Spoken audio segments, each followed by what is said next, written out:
Chocolate Oreo cake. That's what we're gonna make today. Let's figure it out over here. So yeah, this is your standard Oreo chocolate cake. Very standard. There's a chocolate cake with Oreo crumb frosting, and then, you know, on the top there's Oreos all over the place. There's this one technique that I really want to figure out how to do. It's with the chocolate ganache, and you make it look like it's dripping off the sides of the cake. It's called a drip cake. Dripping cake. Dripper? I don't know if it's easy or if it's hard or whatever. It's on my cake bucket list. Just made that up. So I need to get the cake ingredients really quickly and an apron for me. Let's do it. 260 grams of all-purpose flour, 414 grams of sugar, 85 grams of unsweetened cocoa powder, 2 teaspoons of baking soda, 1 teaspoon of salt, 2 eggs, cup of vegetable oil, 1.5 teaspoons of vanilla extract, a cup of buttermilk. This one is cultured. I guess it likes to read and travel and eat cool food. And a cup of boiling water, but I'll heat that up when the time comes. This is what's gonna get us our Oreo cake. Let's get going to add all dry ingredients to a large bowl and whisk it together. Oh, large bowl. We're gonna mix all the dry ingredients in here. Flour, the salt and the baking soda, cocoa powder. Give it a whisk. 2 eggs. Let's add our hipster buttermilk, the oil. Okay, let's give this a mix now. Very interesting order of doing things today. What about the sugar though? Sugar considered dry ingredients? Oh, it probably is. Forgot the sugar. Sugar is a dry ingredient. That is a big old whoopsie daisy. Make sure this is really mixed then. Add vanilla to boiling water and then add to the mixture. So once it starts mixing together, ooh la la. 3 round cake pans. Grease up and then parchment paper. I'm really not that strong at cutting out parchment paper circles. Divide the batter between the 3 cake tins. Oven's at 300 degrees Fahrenheit. So bake that for 30 minutes. Poke the toothpick into the cake. It's clean.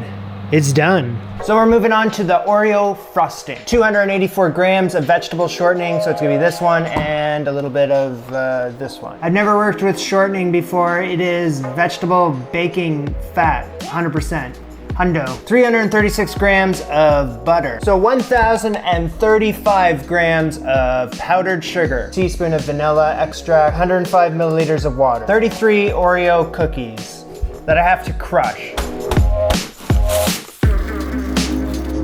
Into crumbs, the silver fox. In the mixer, I'm gonna add the butter, the shortening, paddle attachment today. Cream it.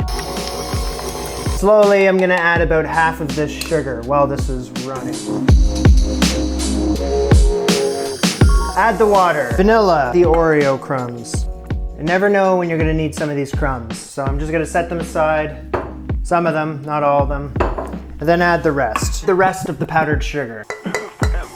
Amazing grace. So into the fridge.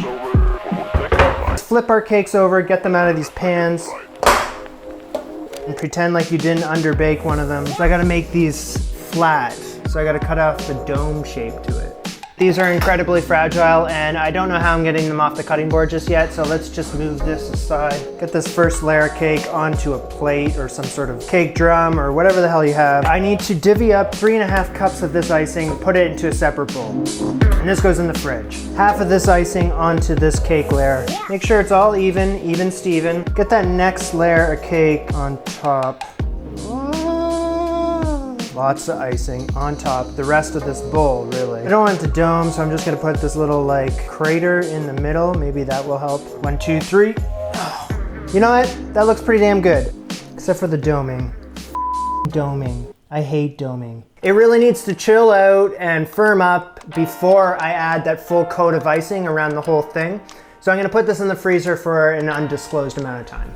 Also, the cake is falling apart on the very top, which is not ideal, and I feel like the freezer is the only way to make that with a homemade turntable. Am I using a piping bag or not? I'm using a small piping bag today because I didn't want to waste one of the disposable ones on this. Now I'm thinking that may have been the wrong call. Why did I put it on the turntable? I don't know. Let's get some of that frosting on the very top too. For the sides here, I need some sort of scraper. And I think I got one in my piping bag nozzle collection. Yeah, I have a few to pick from. Okay, I have this, so I'll just use this. This isn't holding on the... Son of a homemade turntable is not really working today. That's better. Scary, but better. I don't know if I need this plate. How about this? Okay, the turntable sucks. We're scrapping the turntable. It's not working today. Let's do it the old-fashioned way. Let's do the top. How do you want to do that? Try to make it flat looking. You still got a ganache that you got to make, so don't worry about the top. Keep tinkering with it though. That's what bothers me, is when you tinker. But if you can stop the tinkering, then you're going to be happy with yourself in a couple minutes. Okay, so this is one of the most smoothest cakes I've made so far. Not bad, you little bastard. I gotta make a chocolate ganache that's gonna work for this dripping effect that I wanna get on the cake, right? It's like 2 simple ingredients, a cup of chocolate chips and half a cup of cream. Heat the cream up until just before a boil. Don't eat the chocolate chips.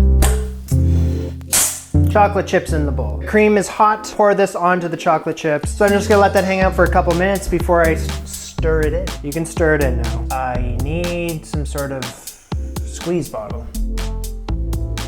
Don't make a mess. Yeah? So, okay, so I just like squeeze.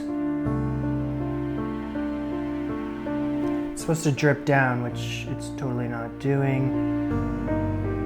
Okay, stop. Stop the drip. Stop the drip. It's a big ass drip. Then I continue forward. And if I want another drip, I do that.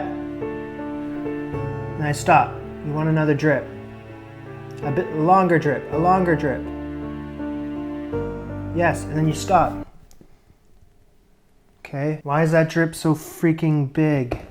You have to be careful with these drips. They're sliding down the cake. Stop sliding. Stop slide. Not satisfied with those drips at all. All these drips suck.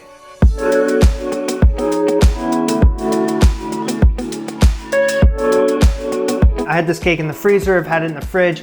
So there's a lot of condensation on the frosting, which is really making these drips literally drip to the bottom, which is not what I want. I want the drips to just be fake drips. I don't want my drips to drip. The remaining ganache on the top. Smooth it out with your favorite offset spatula. I'm gonna put this in the fridge so that the drips stop dripping. See the frosting here that's like piped out into a swirl like that? Piping bag with an Ateco tip 847. Digging around in here. Piping bag tip collection. Well, it's gotta be one of these. How do you always know what tip number they are? How do you know an Ateco 847? Why the do you know what the name of that is? There's no freaking names on these things. So I need an Ateco tip 847. I have no idea if this is the correct one or not. It's the closest one I could find, so I'm just gonna go with it. Okay, tip in the piping bag. Pipe the remaining frosting around the edges of the cake. Then it should be Oreo, then it should be one more here.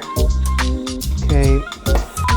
If you knew how much I hated this. I can't even deal with it, man. That piping bag sucks, so I'm taking the big one. I don't want to waste plastic on this, but that reusable one is so pathetic that frosting from one piping bag to another one.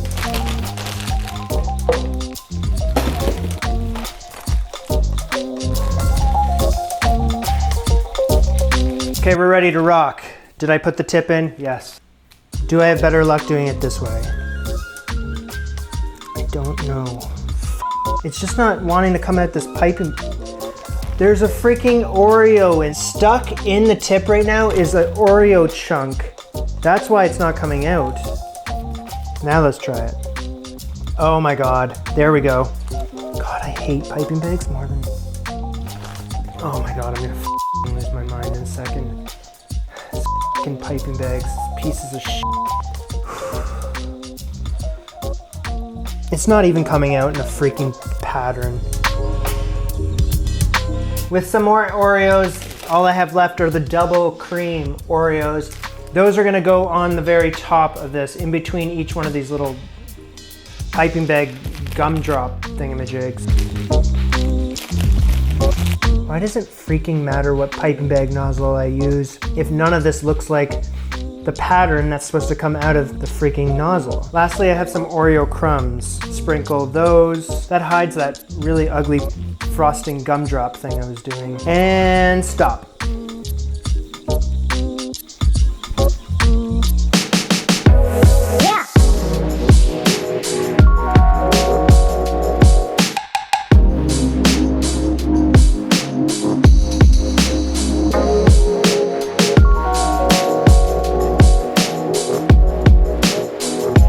One of the best cakes I've ever made. Oh, this cake tastes like a cake that you would buy from somewhere to give to someone for like a birthday or whatever. And you have a slice of that cake and you're like, holy shit, this cake is good. And you wonder, why can't I make cake like that? This is one of those cakes. It tastes like someone else made it. And if you're someone that like tracks your calories, you're gonna wanna sit this one out. Or fudge the numbers. Either way,